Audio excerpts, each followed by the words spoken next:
Well, folks, we've talked a lot about the Chinese billionaire who escaped China, and he's been here in the United States trying to take down the Chinese Communist Party. I'm talking about Miles Guo.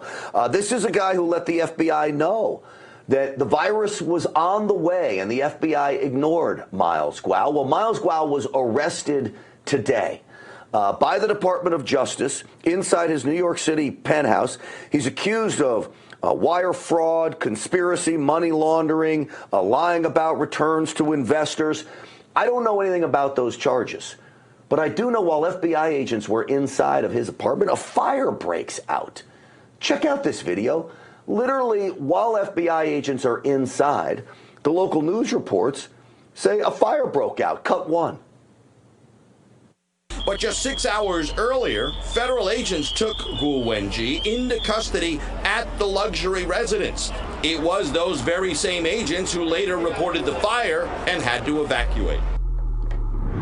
The agents were inside when the fire starts. I got serious questions about what's going on because the CCP wants him.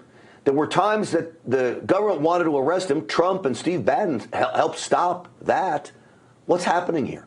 Well, with me now is a representative of the new federal state of China, the organization created by Miles Guo and Steve Bannon to bring down the Chinese Communist Party. Our friend Nicole Tsai is here. Nicole, welcome. Hi, Grant. Thank you for having me. Nicole, what's happening here? Well, today is a dark day in the U.S. history. The FBI raided Mr. Miles Guo's house in New York. And we know Mr. Miles Guo is CCP enemy number one. He's the most wanted enemy by Xi Jinping and the CCP kleptocrats. And then the FBI raided Mr. Miles Guo's home unannounced, handcuffed him, and took him to court for interrogation. As we speak now, Mr. Miles Guo is still being held in custody. He's fine. But today, all the American people should know that the CCP is after you. Miles Guo is just in the way.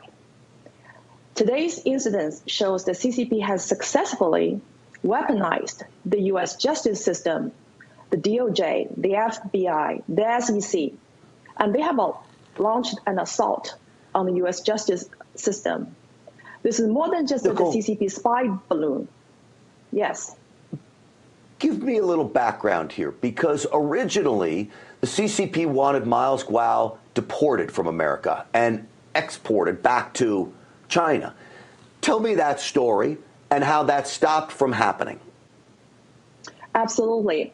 So back in 2017, when Mr. Miles Guo first started blowing the whistles against the CCP kleptocrats, Xi Jinping wanted the Trump administration to remove Mr. Miles Guo from the U.S. and back to China. And they entailed the help of a DOJ employee named George Higginbotham. He was a senior congressional staff working for the DOJ.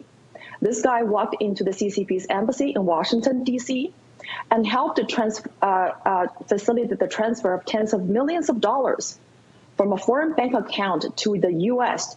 to fund the lobby campaign on DOJ and the former White House, hoping to return Mr. Miles Guo back to China.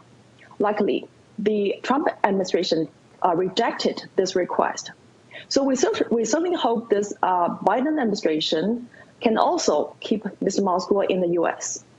because what we're witnessing, he would be certainly persecuted if he goes back to China. There's no doubt in my mind. I don't know what they would do to him there. I'm sure a prison for life would probably be lucky, knowing Xi Jinping with Miles Guo.